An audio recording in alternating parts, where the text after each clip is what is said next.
Salam əziz abituriyentlər və sertifikasiyaya hazırlaşan coğrafiya müəllimləri.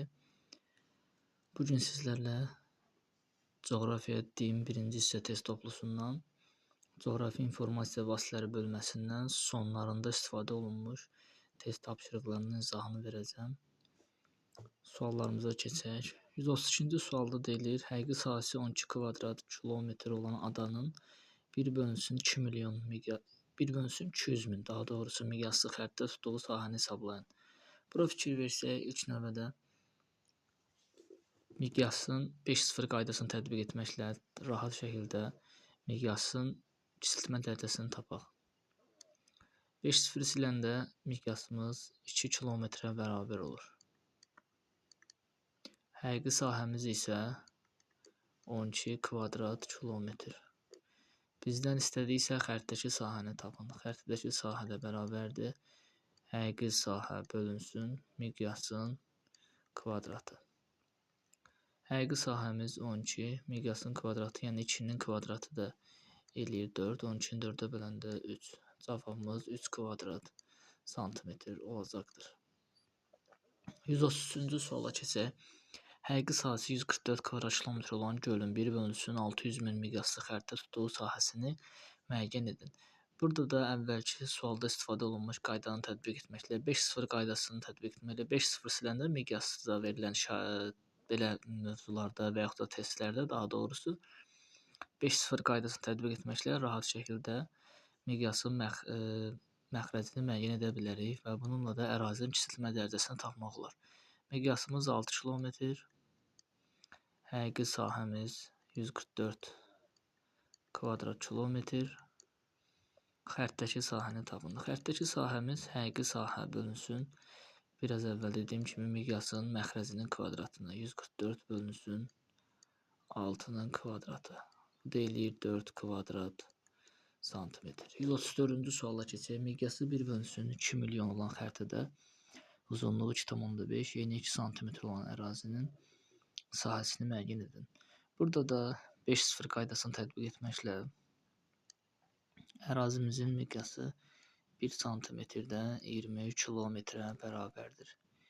Yəni 20 kilometrə xəritədə 20 kilometrlik ərazi 1 sm-ə yerləşdirilmişdir. Bu bizim miqyasımız. Xəritdə isə uzunluğu 2,5, eni 2 sm olan bir ərazi. Bu düzüzalı forması bir əraziyə oxşadığından bu ərazinin sahəsini tapmaqla, yəni enini uzunluğuna vurmaqla 2,5-i 2-yə vurmaqla 5 kvadrat santimetr tapacaq.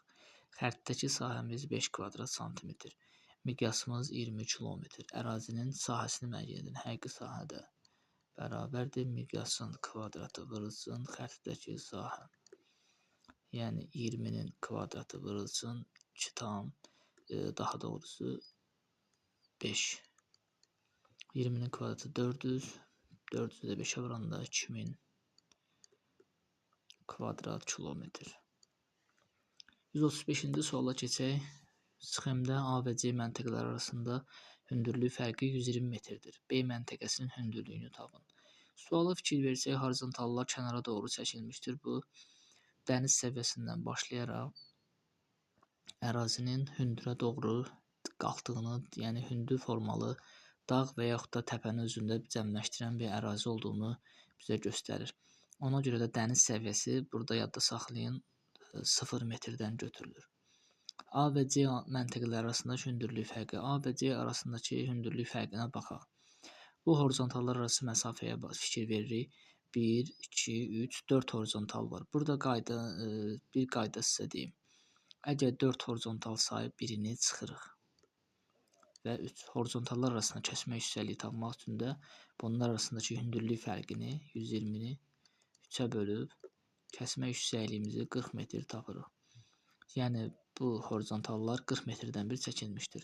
Buna da uyğun olaraq fikir versək, ərazinin hündürləşməyə doğru getdiyini nəzərə alaraq bu hissə 0 metr, A məntəqəsi 40 metr. Ondan sonraki horizontal 80. Ondan sonraki horizontal B 120. C isə 160 metr olacaqdır. B məntəqəsinin hündürlüyünü isə 120 metr tapmış olduq. 136-cı suala keçək. Kəsmə yüksəkliyi 150 metr olarsa, A nöqtəsinin mütləq hündürlüyünü tapın.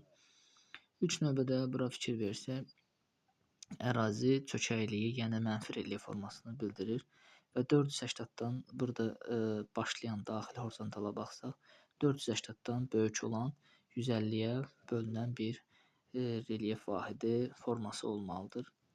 Daha doğrusu A nöqtəsinin mütləq hündürlüyünü tapmalıyıq.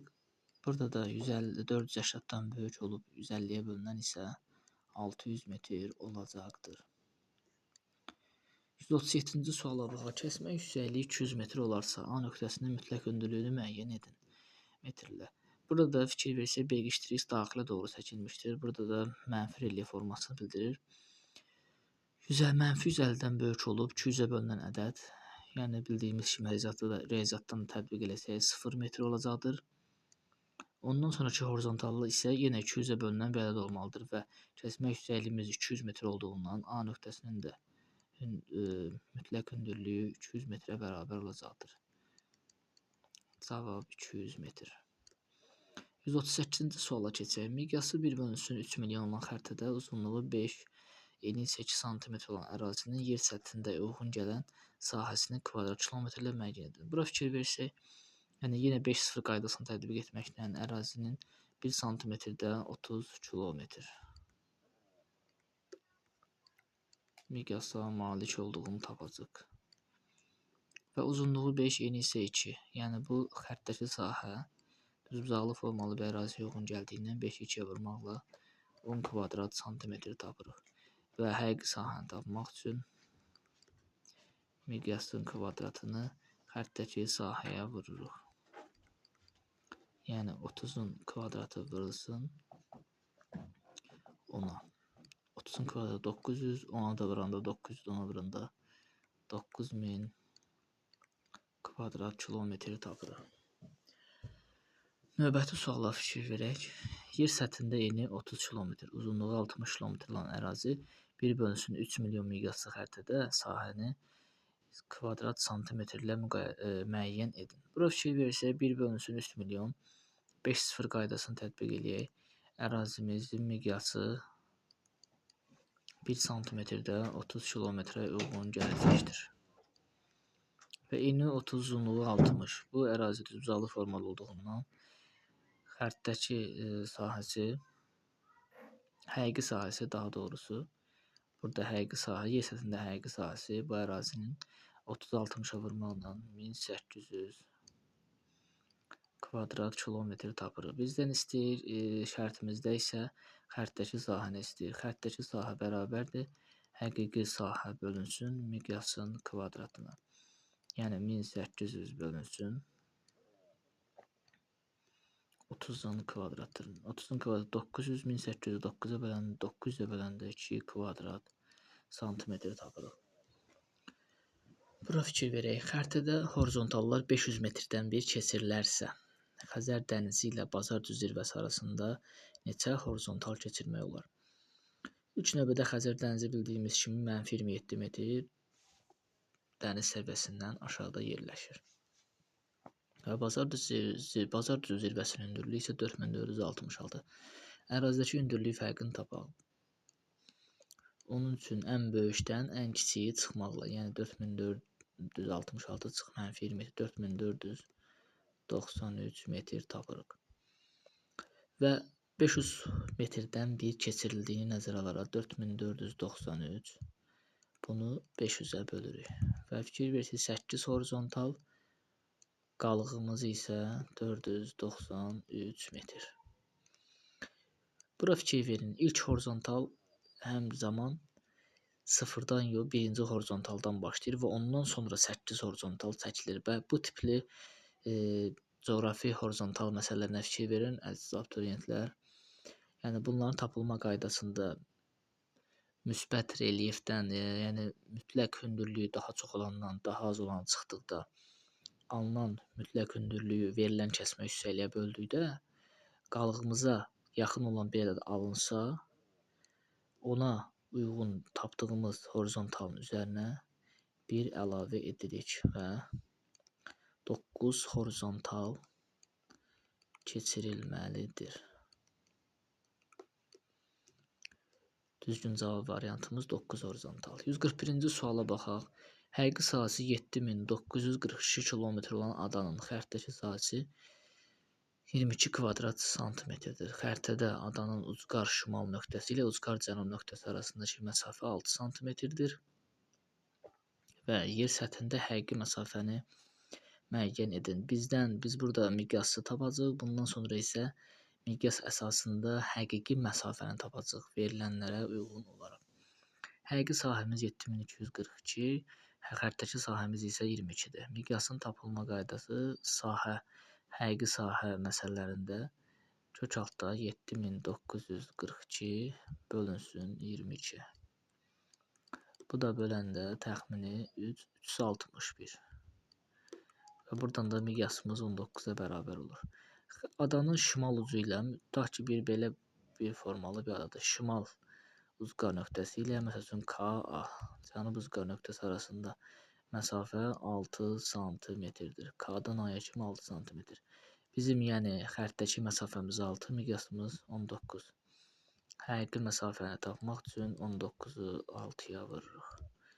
Bu da 160, bu da 54, 114 kilometrə bərabər olacaqdır.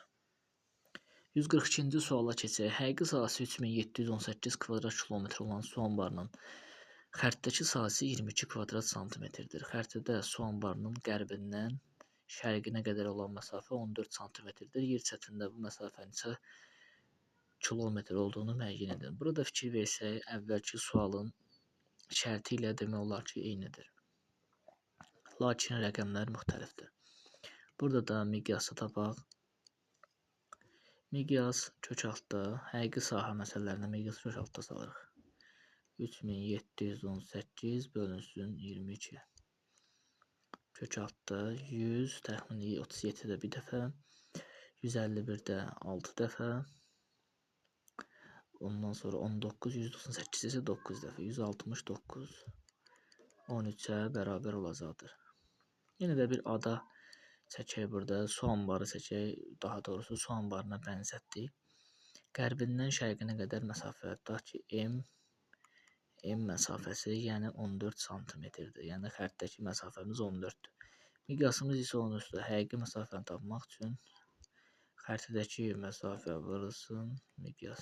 Yəni 13 vurulsun 14, 130, bu da 52, 182 kilometr olacaqdır. Növbəti suallara nəzər yetirək. 143-cü sualda deyilir.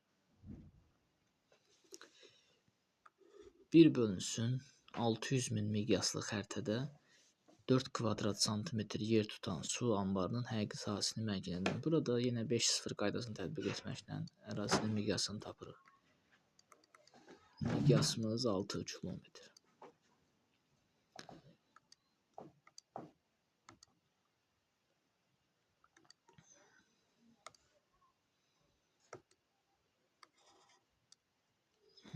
Miqyasımız 6 kilometr.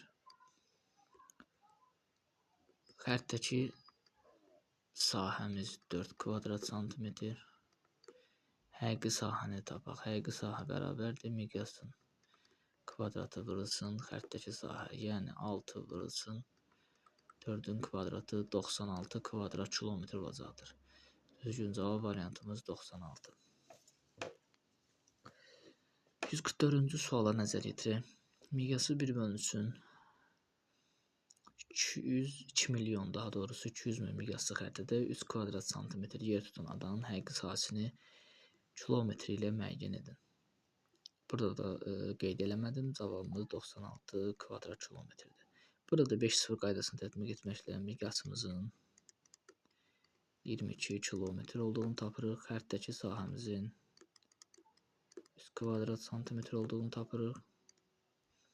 Və həqiqi sahəni tapırıq. Həqiqi sahə bərabərdir miqyasın kvadratı vurulsun xəritədəki sahə. Bu düsturu yadda saxlayın əziz abituriyentlər və sertifikasiya hazırlaşan müəllimlər.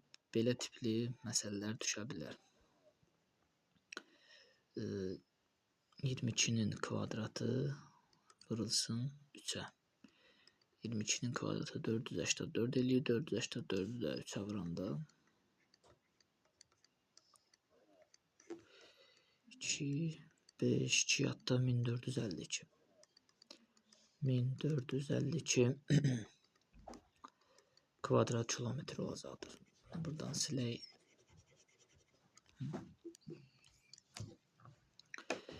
Bir bölünsün 800 min miqyaslı xəritədə 4 kvadrat santimetr yer tutan bataqlığın həqiqi sahəsini kvadrat kilometrə ifadə edin. Yenə əvvəl kimi miqyasımızı tapaq. 8 kilometr miqyasımız 8. 5-0 qaydasını tətbiq etməklə. Xəritədəki sahəmiz 4. Bizdən həqiqi sahəni istəyir. Həqiqi sahə də bərabərdir. 8-in kvadratı vurulsun 4-ə. 2-in kvadratı 64. 64'ü 4'ə vuranda 256 kvadrat kilometr. Növbəti suala baxaq. 146-cı sual. Bir bölünsün 40 milyon miqyaslı xəritədə 2 kvadrat santimetr sahə tutan bataqlıq bir bölünsün 10 milyon miqyaslı xəritədə neçə kvadrat santimetr tutaq? İlk növbədə bu ərazinin həqiqi məsafəsini tap, həqiqi sahəsini tapa, daha doğrusu 5-0 qaydasını silək. Xəritədəki sahəmiz 2, miqyasımız 400 kilometr. Kiçiltmə dərəcəsidir bu kilometr. Xəritədəki sahəmiz 2. Həqiqi sahəni tapaq. 400'ün kvadratı vurulsun 2'yə. 400'ün kvadratı eləyir 16. 4 dənə 0. 16'nı da 2'yə vuranda 32. Yanına da 4 dənə 0 əlavə edirik. 320 min kvadrat kilometr. Burada da ikinci xəritə verilib. Onun miqyası 1 bölünsün 1 bölünsün 10 milyon, daha doğrusu burada da 5-0 qaydasını tətbiq edək. Miqyasımız 100 qalır. Burada da xəritədəki sahəni istəyir.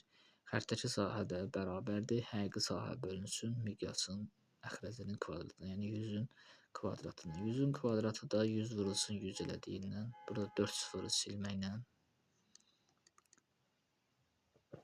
ikinci xəritə daha doğrusu ərazi 232 kvadrat santimetrə bərabər olacaqdır. 147-ci suala keçək. Bir bölünsün 40 milyon miqyaslı xəritədə 2,5 kvadrat santimetr sahə tutan bataqlıq bir bölünsün 10 milyon miqyaslı xəritədə neçə kvadrat santimetr olaq? Bura fikir verək. Burada da 5-0 qaydasını tətbiq edək. Miqyasımız 400'ə bərabər oldu və xəritədəki sahəmiz 2,5. Həqiqi sahəni tapaq. Həqiqi sahə bərabərdir. Miqyası məxrəcinin kvadratı 400'ün kvadratı vurulsun 2,5. Bunu yadda saxlayaq və buna uyğun olaraq növbəti xəritənin miqyasını tapaq. O biri xəritənin miqyası 1 bölünsün 10 milyon. Burada 5-0 qaydasını silməklə 100 olduğunu tapırıq. O biri xəritənin miqyası isə 100'dür. 100 kilometr, yəni məxrəci 100 kilometr, kiçiltmə dərəcəsi 100 kilometrə bərabərdir. Xəritədəki sahəni də tapmaq üçün həqiqi sahəni, yəni 40'ın, daha doğrusu 400'ün kvadratı vurulsun 2,5'i bölürük 100'ün kvadratına, yəni 100 vurulsun 100'ə. Burada 4-0 qaydasını tətbiq etsək, 400'ün kvadratı, yəni bunların sona 4 dənə 0 əlavə olunduğundan silməklə burada 16 qalır. 4'ün kvadratı edir 16. 16'nı 2,5'ə vurmaqla xəritədəki sahəmizi 40 kvadrat santimetr tapırıq. 148-ci suala keçək. Horizontallarla təsvir edilmiş dağın ətəyindən keçən horizontal dəniz səviyyəsində yerləşir və nəzərə alaraq K nöqtəsi ilə zirvə arasındakı məsafəni müəyyən edin. Bura fikir versək, bu dəniz səviyyəsi, yəni 0 metrdə. Bunlar arasında 0 və 1200 horizontal hündürlük fərqinə baxırıq. Bunlar arasında hündürlük fərqi 1200-dən 0 çıxmaqla 1200 metr olduğunu bilirik və horizontallara baxırıq. 1, 2, 3, 4. 4 horizontal yerləşdiyindən bundan bir neçə əvvəlki misalda da sizə göstərmişdim. Horizontallar arası məsafədən 1'i çıxırıq. Horizontalların sayından 1'i çıxırıq, eləyir 3 və hündürlük fərqini 3'ə bölürük və kəsmə yüksəkliyimizi 400 metr tapırıq. Bura 0, bura 400, bura 800, bura 1200, K nöqtəsi isə 1600 metr və K'dan sonra daxili horizontal 2115-ə yaxın olan 2000 metrə bərabər olacaqdır. Və K nöqtəsi ilə zirvə arası, yəni 1600 metr ilə 2115 metr arasında hündürlük fərqini tapmaq üçün isə 2115-dən 1600-ü çıxırıq, cavab 515 metr. Növbəti suala keçək. 149-cu sualda deyilir, horizontallarla təsvir edilmiş dağın ətəyindən keçən horizontalın, yəni bu horizontalın dəniz sahilində yerləşdiyini, yəni 0 metri qeyd elədim. Nəzərə alaraq K nöqtəsi ilə zirvə arasındakı hündürlük fərqinin neçə metr olduğunu müəyyən edin. Bundan əvvəlki suala da fikir versək, bunlar arasındakı hündürlük fərqini tapırıq. 2400-dən 0 çıxmaqla 2400 metr.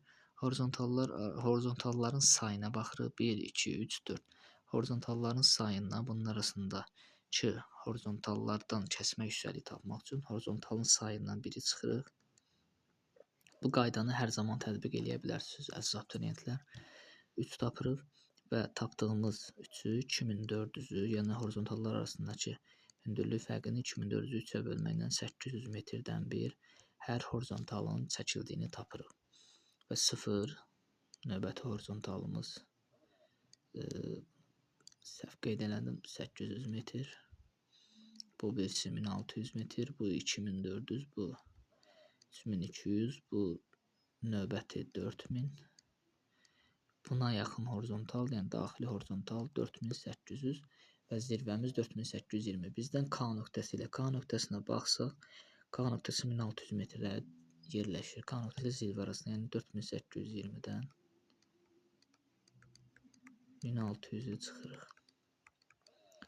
3220 metr tapırıq.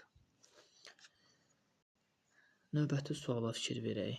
Bu sualın da şərtində sizə deyim, əziz abituriyentlər, 148-149-cu suallarda da horizontallarından istifadə etdik. Horizontalların sayından daha doğrusu istifadə etdik. Fikir verək suala.